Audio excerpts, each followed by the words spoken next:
Well, welcome to another episode of Health and Safety Unplugged. I'm your host, Matt Jones, and today we are joined by the fabulous Sarah Thomas, who is a familiar face among the health and safety community here in New Zealand.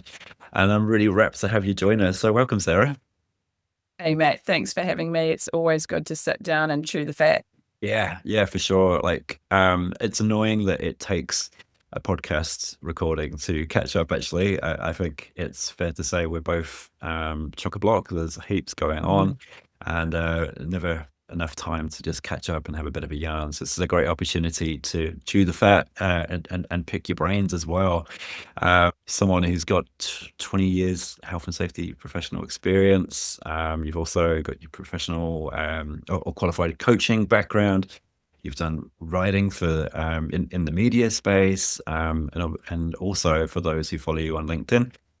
You're also an amazing photographer who often shares your pictures and shares your story about what you're up to on a regular basis. So it's great to be able to stop and to catch up. So with that said, in terms of, I mean, I'd love to focus in on your coaching background first, if we can. What led you into coaching?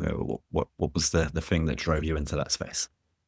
Really, it's quite interesting. If you go right back to sort of the summer of 93, 94, I started doing beach education for surf lifeguarding on the Coromandel Yes. and really loved it. Like getting the nippers out there and getting them orientated to the waves and understanding how that worked was amazing. And then I got the degree, did the ski patrol, and ended up being an outdoor instructor in the UK for a couple of years. And I'm very proud of the fact that I managed to get my outdoor leadership city and guilds level 2. Yeah. And the thing I found most interesting was, getting a group of 8-year-olds through a high ropes course was some of the best leadership skills and techniques that you could ever deploy, and probably more valuable than an MBA. So that was interesting. I My professional career sort of evolved, started in health and safety, then was sort of a bit HR and health and safety. And the most interesting thing about HR was part of that portfolio. So there was, bread and butter generalist HR, recruiting, performance management, professional development, all that sort of thing. I also did a little bit of careers guidance and executive coaching. And in Dunedin, of all the crazy things, I just got this reputation for supporting women who had been bullied and burnt out of their career. And I didn't advertise for it. It was purely word of mouth. And I still look back on it. Like I think about some of the women that sat in my office, and they were exceptional women who had been in incredibly unfortunate circumstances. And I used my career HR recruiting experience to basically help them recalibrate and rebrand themselves. Because there was, first of all, we needed to work out how we were going to frame and sell the leaving, the exiting the senior position that they'd been bullied out of, or whatever had happened. And then we needed to work out who was going to be their references. And then we needed to work out how we were going to frame that in that senior executive level uh, interview. And it's this whole thing about being able to show what you've learnt. Yeah. And, at that time, I did my careers guidance diploma, and I did a whole lot of training through ICF, and I was a member of CDAN. So at one time, I was quite proud of the fact that I was a member of, it was HRINS back then, NZISM and CDAN. So I was like triple qualified. Yeah. True. Um, Yeah. I know that was before I had a kid. And yeah, that was when life wasn't, I complicated my life in other ways. And saddest thing is Dunedin lost some exceptional women, and a lot of them were going to Wellington, Auckland, and Australia. Mm. But it did bring me a huge amount of joy. They'd get in touch 1 year later and just be like, Bond, because that was my surname back then. I'm flying and I'm so grateful. And thank you so much for rebuilding me. And I think it is very interesting how you can be very successful. Like that happened to me in rail. I really love rail and met some fantastic people, but the track got sold back to the government. My job went to Wellington. I didn't want to go to Wellington. I ended up in a job in oil and gas, which was great until my manager left. And how I operated in rail did not work quite so well in oil and gas. Who would have thought, you know? And so that's again like the life and again, I got made redundant out of rail. So when I had someone that was sitting in front of me that had been made redundant, when I was working for the big garage door company, I had to make a whole lot of people redundant, which was horrifying. And yeah, so having sat in different parts of the table and operated in different environments. Yeah, and I think the big thing is, and this does apply to my health and safety consultancy as well, is it's just about learning how to meet people where they are. And it's almost like triaging. It's like, does this person need a hug or do they need help? Yeah. And I think there's a real problem in health and safety in the fact that we tend to be rescuers and we just want to ride in on a big white horse and charger and save the day. Mhm. And we may not know what the actual problem is, and people may not want to be rescued. Yeah. Yeah. Yeah, that's brought me really neatly to my burning question. When you described how you first began to engage and assist with those women who were under extreme stress, Right. pressure, and Dunedin, and the fact that word got out that you were a person to speak to and to perhaps seek solace and support and direction to help them get out of that.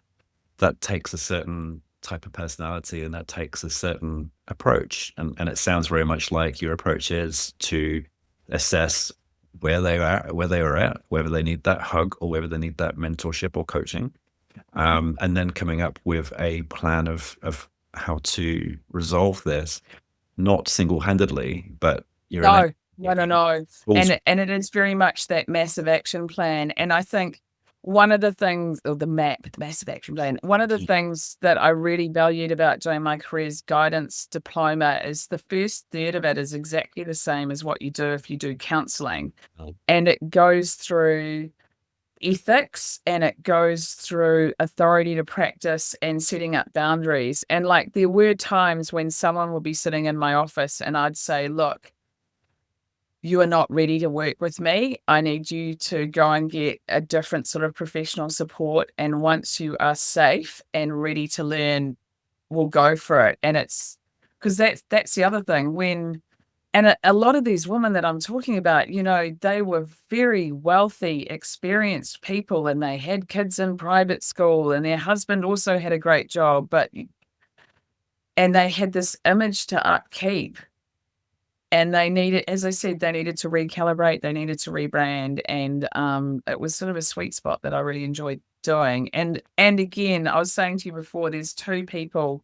One of them actually chose me to mentor her through the WISE network, and I went through her LinkedIn profile and saw what she'd done, and I was like, what do you think you're going to learn from me? You're quite amazing. And then another person I've been working with for probably 4 or 5 years now.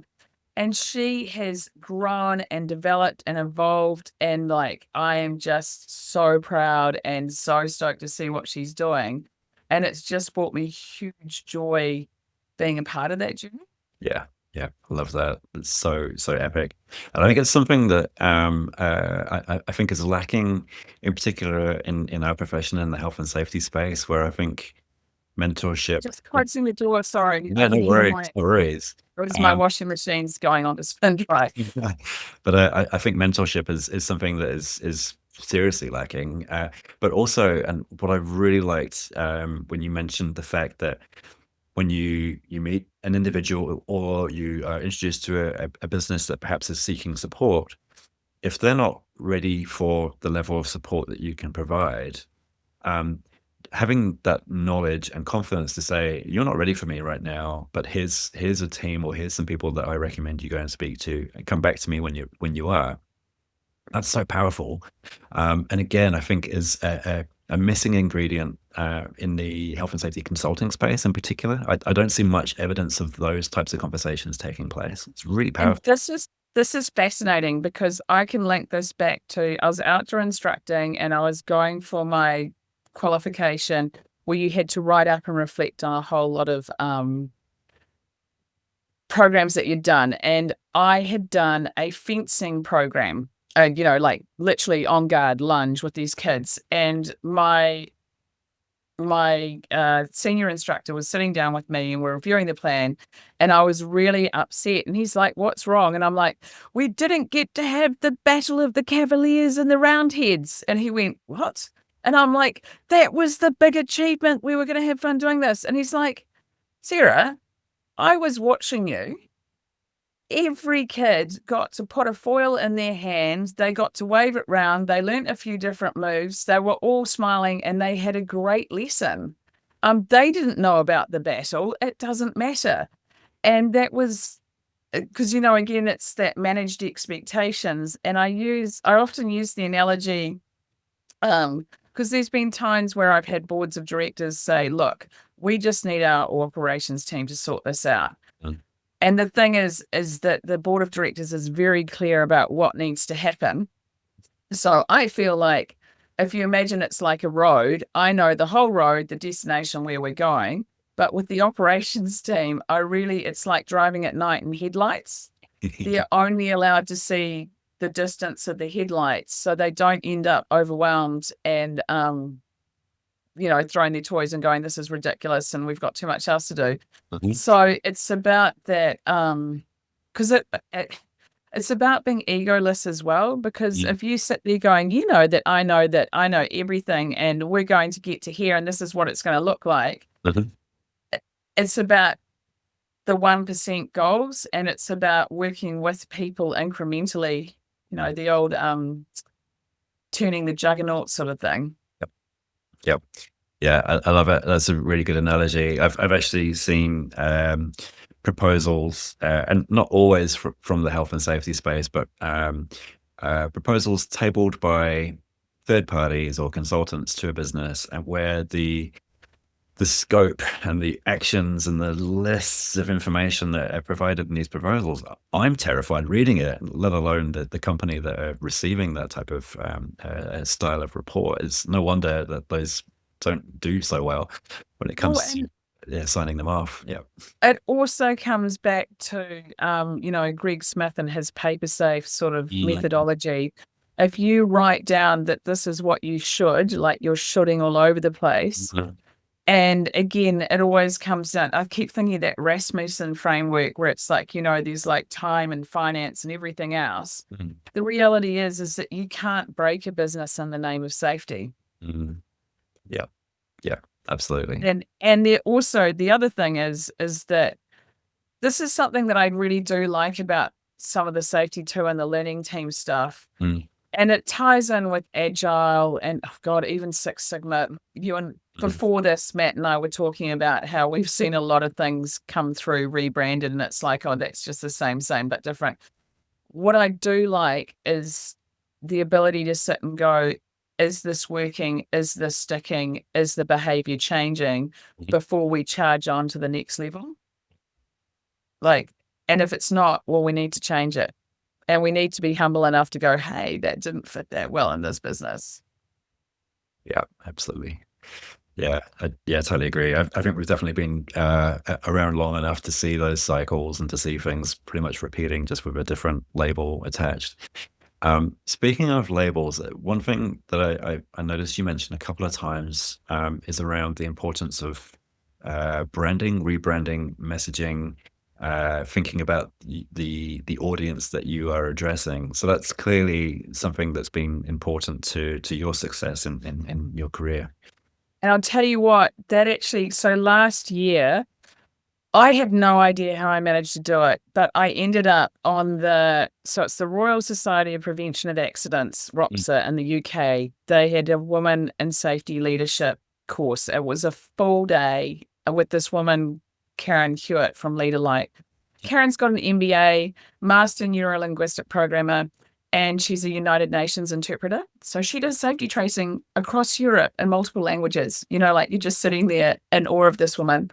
And one of the things, like this whole day, I think it's next week that I'm sitting down with Adrian from Otago over the lunchtime learn sessions just to share the key. It's like 45 minutes of these are the key things that came out of that 8 hours. One thing that really struck me is the issue of congruence. Mm, And it's the whole thing of what you say matches what you do. cool. And I think that also ties in with the mind the gap, making sure that what you've written down in the document is exactly what you're going to be doing in the real world and in a language that's meaningful for the team. And I think that congruence is not only about yourself, making sure that what you're saying and doing is aligned, it's also aligning with the audience. And I think this is also, like, to me, one of the key things, like, uh, there's so many key things with being a safety practitioner, but it's that whole thing of you need to be a barometer. Mm, You need to test and work out, are we stormy? Are we fair? How's it looking? Rather than turning up and going, I'm 18 degrees, so everyone else is going to be 18 degrees today. This is what 18 degrees, it doesn't work like that. yeah, and yeah, I love the idea of being that barometer, and that kind of leads perhaps to the confidence of having those brave and uncomfortable conversations, particularly with the ELT, and even if you've got Mhm. the CEO, being brave enough to say, "Hey, things aren't actually as they ought to be," and then being able to um, um, present that in a language that doesn't inspire unnecessary fear, but Mhm. will actually provide perhaps some stepping stones to get them to where Mhm. they really ought to be, right? Mhm. Mhm. How cool. That's so good. So with the coaching, because I know you also do a lot of workshop facilitated training as well. I see that on Yep. LinkedIn quite frequently.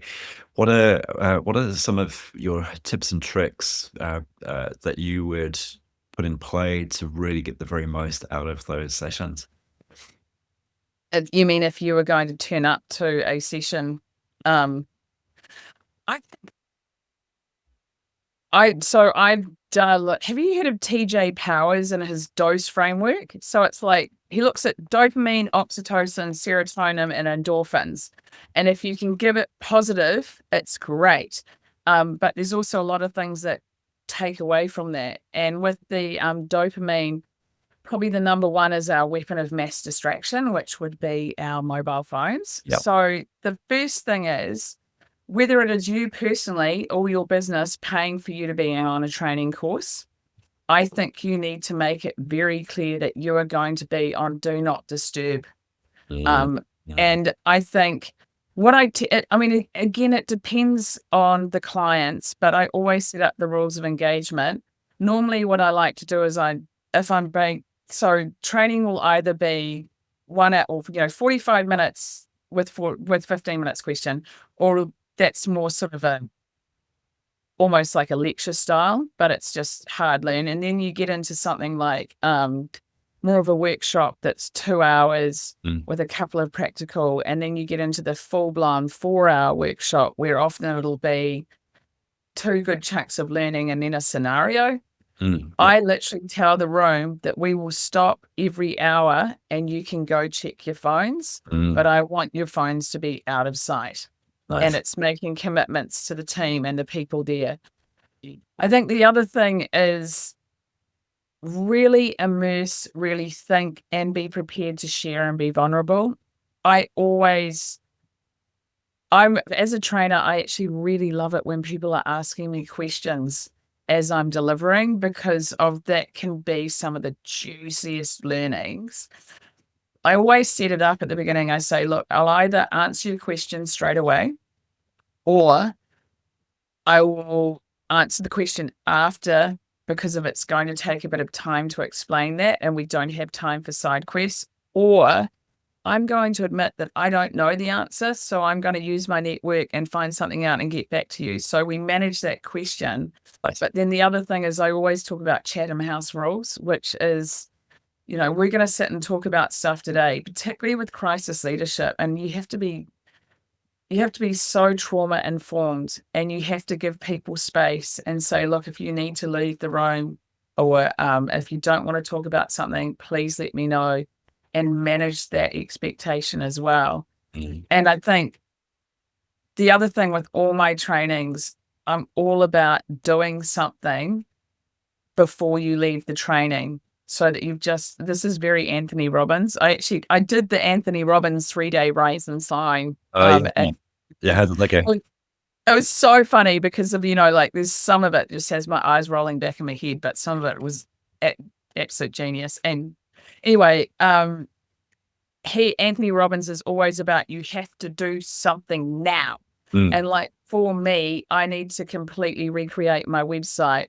Mhm. So I literally forced myself to go on NZ Domains and buy the domain name and buy the web hosting before the damn seminar. That's brilliant. I love it. Oh, I know. And then the other thing for me too, though, is that, creating that massive action plan and making sure that the person next up the line for them knows what's on the massive action plan, and that it's a cumulative thing. Because I think one of the most horrifying things, like, I really love scenario training. I really love moving my little Lego men around the table, and I really love hearing the tribal knowledge, like the fireside chat. Like, that's really juicy, valuable.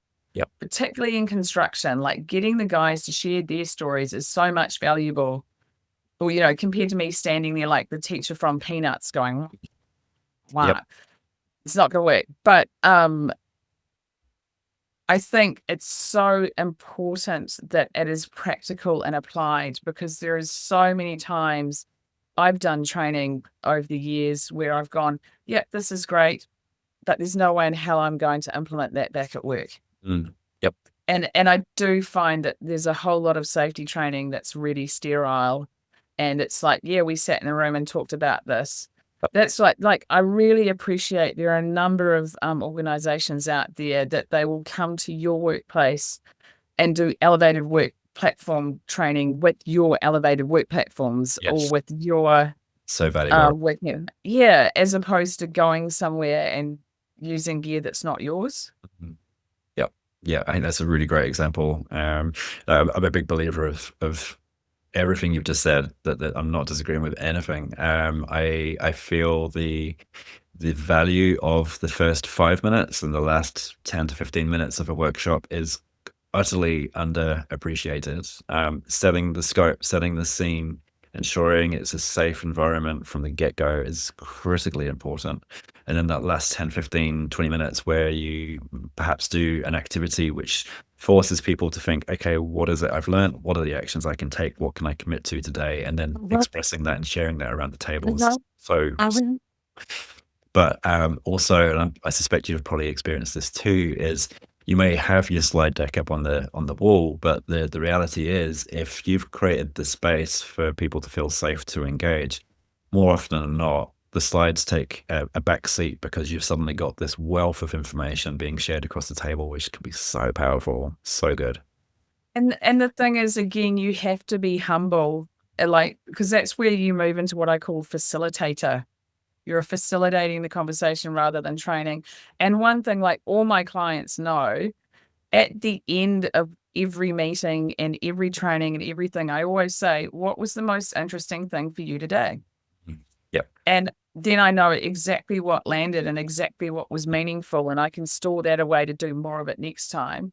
And the other thing is, particularly with my construction clients, when I turn up on site, like, I'll be sitting there with the project manager and the foreman, and every time a coconut, I'll say, hey, what's been the biggest win this month? And they'll be like, oh, the windows are in and they look good. The glazers nailed it. And then it's like, what's the biggest challenge? And then, I don't know, they couldn't get the concrete mixer on site, or, something like that. And then I'll ask, did that keep you up at night? And if they say yes, that to me says that there's a bit of a no vacancy there. And I need to work out, I then need to recalibrate what I'm doing to either get them to a space where they are calm enough to have a conversation about whatever it is, or just go, okay, duly noted, let's just do the basics today. And because that's another thing that goes back to the barometer, Yeah. thermometer thing. Yeah, Too yeah. many safety people turn up on site and go, right, we're doing this today. This is very important. And it's like, well, no, you need to take a pulse and work out what the hell's actually going on site first. Mhm. Yeah. Yeah. So refreshing. It's so good. I love it. Because it is. I think it is being prepared to be humble, but also perhaps it's experience too, right? Because I'm thinking back to my early days in safety where I didn't know nearly enough, but was finding myself having to come up with solutions and answers to business owners that didn't know any better. And so as a result, I was kind of just scrambling and coming up with solutions and conclusions, or just just be feeling really out of my depth all the time. And So that's mm, that's that is cortisol stress inducing. And again, back to outdoor instructing. So you talk about your comfort zone, you talk mm, about stretch, and then you talk about panic. yeah, And that's something I see early new consultants in panic mode. And the thing is that it's like, it is okay to say, that's really interesting. I'm going to go away and research that.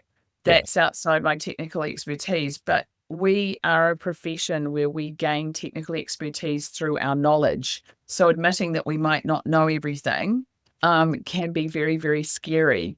hmm, And the other thing is that when you're in that lizard brain cortisol um, yeah, frenetic finding an answer, like this is also, it's that fast and slow thinking, Danny Kahneman. mm, Your automatic response may actually not be right for the team.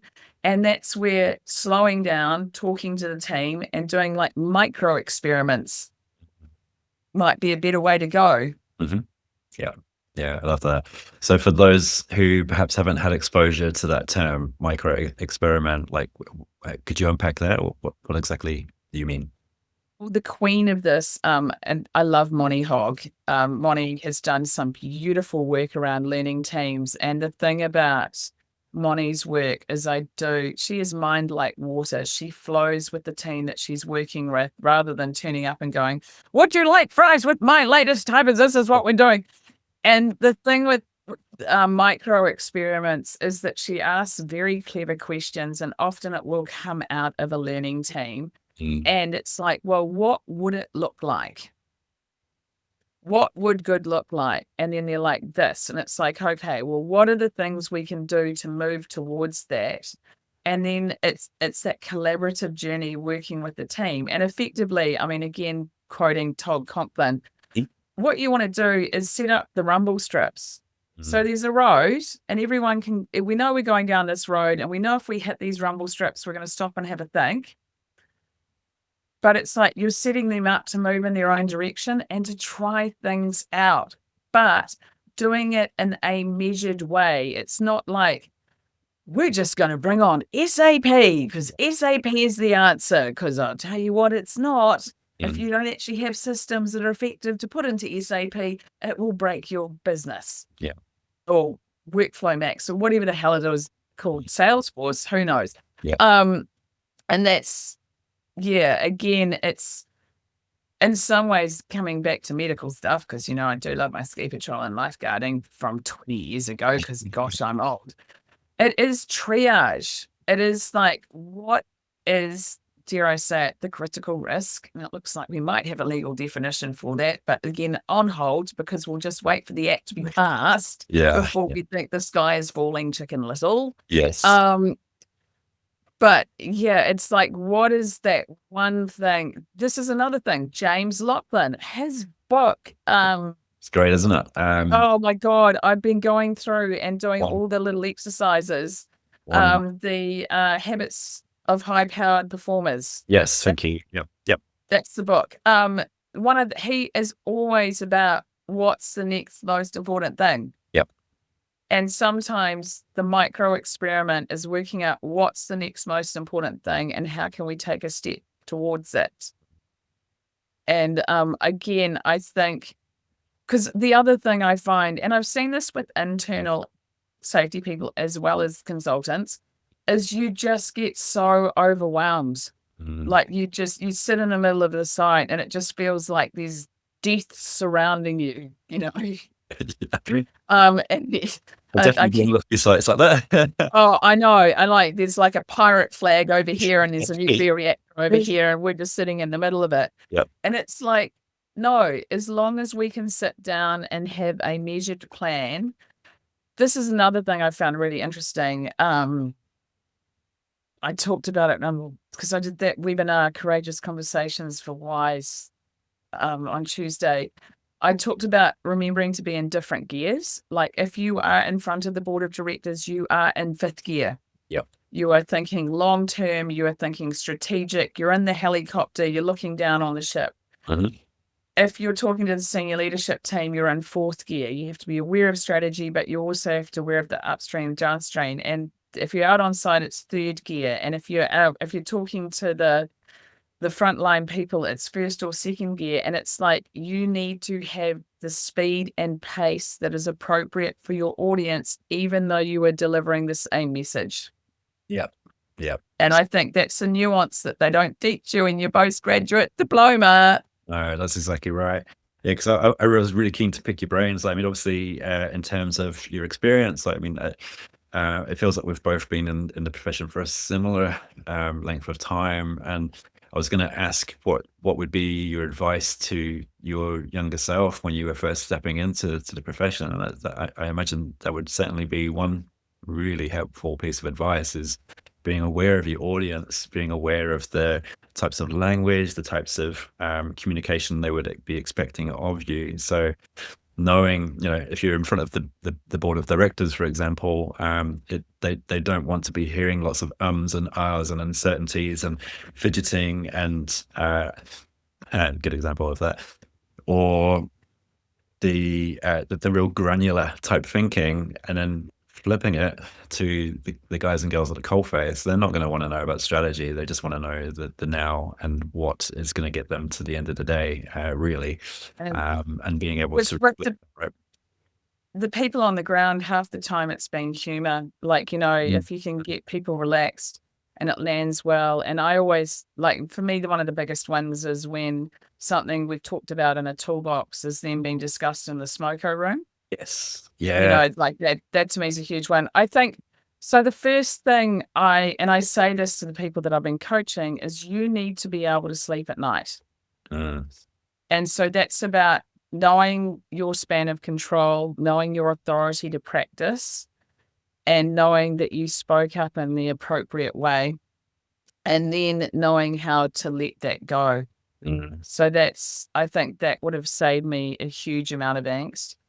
Without regurgitating everything I said on Tuesday, but the whole issue of saying the right thing at the right time, but sometimes knowing that you're not the right person to deliver the message. Like that was a very hard lesson with some very deep scar tissue. The other thing, and I think I learned more of this in my careers guidance and HR space, but it's like people will get angry and upset for whatever reason, and often it's got nothing to do with you, and you can't rescue people that don't want to be rescued. Yep. Which I guess again circles back down to boundaries. Mhm. And the other thing is that it's just so important to have your professional network and your phone of friends. Like if you are, I have chosen, because my husband's job, he's a surveyor in Cromwell. I've got my son. I've chosen to set up my consultancy. So I'm very clear about what hours I work. And that was interesting because in Dunedin on Sunday night, I would set my to-do list, my massive action plan for the week, and then I'd just keep going until it was done. And if I was working 12, 14-hour days all the way through to Sunday night, so be it. Yeah. But suddenly, yes, when you have a little baby, and I'm pretty open about the fact that I got pretty much destroyed by postnatal depression in 2015, and that was a very humbling experience. Yeah. And then you get to the point where essentially on Sunday night, you set your to-do plan and then you triage and then you communicate and manage expectations. And one of the biggest lessons I learned out of that episode was There's a meme of a donkey that's tied to a plastic chair. Have you seen it? No. Oh, it's fantastic because basically the donkey could walk away. It's only a plastic chair, but in the donkey's mind, it's tethered. Yep. And I realized that I was the donkey. Like I was setting very high expectations and times on myself. And to be really honest, my clients didn't care. Yes. And if I said to them, hey, it'll be on your desk next Monday instead of on Wednesday this week, they really didn't care. Yeah. And I'm like, that's a very painful lesson to learn early on in consulting. Yeah, for sure. Yeah, like yeah, I'm nodding away because I'm still my worst enemy for that. And that's Sure. probably But yeah, setting those boundaries is such a, yeah, a brilliant point to raise, and also the scope as well, like your level of influence. I think many in the health and safety, Mhm. I'm sure it's the same in the HR world as well, is where you feel like you are responsible for everyone and everything, and if there's an accident, it's on your shoulders, and da da da da da. I come across so many people in our space that you can see it, you can see the weight. Well, and it's again, it's addictive. It is Mm, dopamine hunting, going back to the dose stuff. yeah, yeah. Often if I'm working with a bigger client, so the first thing I do is I go into operations and say, safety is still yours. Yeah. I will be your wingwoman. I will give you technical advice whenever you ask it, but it is still yours end of the day.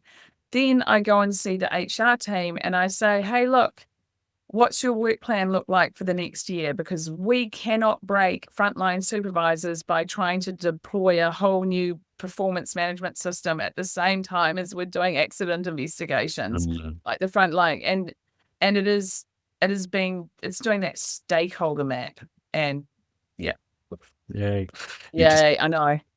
I've got a very exciting prospective project on the horizon, and what you're just describing is exactly what my thoughts are for the first few days. It's just going through that process, because without doing that, you're setting everyone up for a bit of a rough road ahead, especially yourself, right? That's such good advice. I love it. So Well, good. and I think because there was a while there where I held both the GM, HR, and health and safety portfolio. Mm, And the challenge I had is there was one training budget, mm, and then there was HR people and health and safety that believed that their training was mandatory and had to be done. mm. And it almost reminds me of public health policy where it's like one heart transplant equals 4 hip replacements equals 400 glue ear operations. You have to make a decision and you have to communicate it. And I think the other thing that's just so, so hard now is that, and we were talking about this again before the start of our meeting, there are so many people arguing over turf wars and demarcation and stuff like that. Whereas the reality is that AI is developing the most exquisite HR forms. Mm. AI is writing health and safety inductions that allegedly whatever. Yeah. And while we're arguing over where it sits, the whole business is just moving on. If Mhm. we want to stay relevant, I think we need to focus on our value add, being that we mind the gap between what's written down and what's happening in the real world. Yeah. And it doesn't matter if it's behavioral safety or HOP or safety 2 or whatever. What matters is it having a difference and sticking and working with the team that we are working with. Yeah. Yeah. Yeah, brilliant. Because I was going to ask you around what opportunities do you see for the profession today and into the future? I think this probably leads quite neatly into that. Is Mm. ultimately, it's the question is, what is the role of the health and safety professional, right? Again, I think so. The challenge with the health and safety profession is it really depends on what lens you're coming from. Because if you talk to someone with an engineering background or a medical background or a legal background, everyone's got a different way. And yeah, Nip and Anand had this amazing cartoon where there were two people looking at a number on the ground, and one saw it as a 6 and one saw it as a 9. And I think that's where we trip ourselves up as safety people. I think the value we add is getting very, very clear at why we're doing what we're doing. And it's that whole thing around we want people to go home safe. We want them to retire healthy. Great. we then need to work out how we can integrate that into the system so it becomes business as usual. And I think one of the things that drives me nuts, even with things like Inchpo, they've got the professional network. Yes. It doesn't talk about things like project management or finance management or how to do a feasibility study. I think we as practitioners need to learn to speak that language and to get things like, one of the most valuable things I did as a management trainee at Transrail was we did finance for non-financial managers. And it was all about how to read a balance sheet and an end of year report and understanding the difference between OPEX and CAPEX and everything else. Yeah. And that's where that sales and marketing comes in, because you can be a technically exceptional health and safety person, but if you don't know how to get your business case across the line, doesn't matter. Yeah. You're singing from the same song sheet as me. So I mean, ultimately, we're a multifaceted, multi-discipline discipline. So like, Yeah. we need to understand marketing, we need to understand sales, we need to understand a business finance sheet, the loss and profit spreadsheet. We also need to understand psychology and everything else in between. And that's why I really appreciate the fact that you're referencing the people or the books that have helped you to come to the positions that you are in, your background in hospitality and adventure tourism. I mean, that's just invaluable, because it's like face to face with the public. You're dealing with different people pretty much on an hourly basis in some really high risk environments. Amazing. Like, it's so valuable. And the fact that you're mentioning the likes of Anthony Robbins, James Laughlin, Moni, they're all coming from different spheres, different disciplines, but bringing so much value to the conversations that we're having organizationally, but also privately within ourselves as well. It's just so refreshing. It's great. I love it. Well, and I think, like, to me, like, so my key values are curiosity, courage, and kindness. And curiosity is the reason why I'm like, they're doing that over in operations, or look, sales and marketing is using AI for that. How could we use it for this? And it's always that whole, what would this look like? What could we do? But it's knowing. I think the other thing is, though, it's knowing when I'm not the expert and going and finding someone who is. And like, I'll tell you one of the most interesting things. So this is 2 minutes of the whole 3-day Anthony Robbins thing, and then I'm going to have to go. I'm so sorry. Okay. But what he did is he made us create our own warrior, our wizard, our lover, and then our sovereign. And so the warrior is short focused. What do we need to do now? It's like, we need to put the tourniquet on. It's that serious. So, and sometimes we need that warrior thinking. The wizard is the one where it's like, Shazam, curiosity, what else is out there? And the wizard's the, I've got you. Let's think blue sky picture, what's out there. And then the lover is the, let's be kind, let's think about all the people. And your sovereign, which was my queen, was all about, what is the long-term strategic effect of this? Let's be wise. And the interesting thing is, I have literally found that whenever I've been finding a problem, I'll give each of those 4 different beings. And it's like, I created the pictures of them. That's so cool. Love it. I know, they've all got a space at the table, and it's literally, what would Sarah the warrior say? What would Sarah the wizard say? And it's, that's actually been really useful. Yeah, I love that. And I think that's a really good insight into how you approach new information and learning. You're so good at sharing your takeaways from conferences and from webinars and from events on LinkedIn. You do it all the time. And I love that, because it basically is helping to install the new information that you've gathered, but you're also sharing that information with the wider community as well. So everybody benefits. Putting it into action. Love it. There's a story behind that. In October last year, a very dear friend of mine, who was my professional photographer when I was travel writing, we had wild times doing crazy things all over New Zealand. And she called me up from Canada, and I thought she was telling me she was coming back to New Zealand. Let's do an adventure. turned out she had pancreatic cancer, and 10 days later she died. Oh my gosh. Wow. And it absolutely rocked my world. Yeah. And I was having a massive existential crisis. And the thing is, Yeah. writing brings me joy. Yeah. And so I went, fuck it. I'm going to start blogging again. And so that's where you've seen me being noisy and sharing stuff. And the thing is that it gets me into my frontal lobe. It gets me effect supported. But the other thing is, like, in the post that I'm doing, normally I'm doing good stuff with sharing. I'm doing people I rate in Central Otago. And the thing is, sharing other people's good work and saying, have a look at this. This is awesome. Like, we just don't do that in health and safety. No, we don't. And I wish we saw more of it. Like one of the most amazing things is that, like, if every health and safety professional shared one positive thing that they'd found out from someone else on LinkedIn, like the trickle effect of that every week, just one post, it takes 20 seconds to share it and do it. As a profession, that groundswell would be amazing. I love that. And that is the call to action for this podcast. Sarah, it has been such a pleasure. It's gone lightning fast, which always tells me the value of this conversation. So thank you. There's so much to take from that.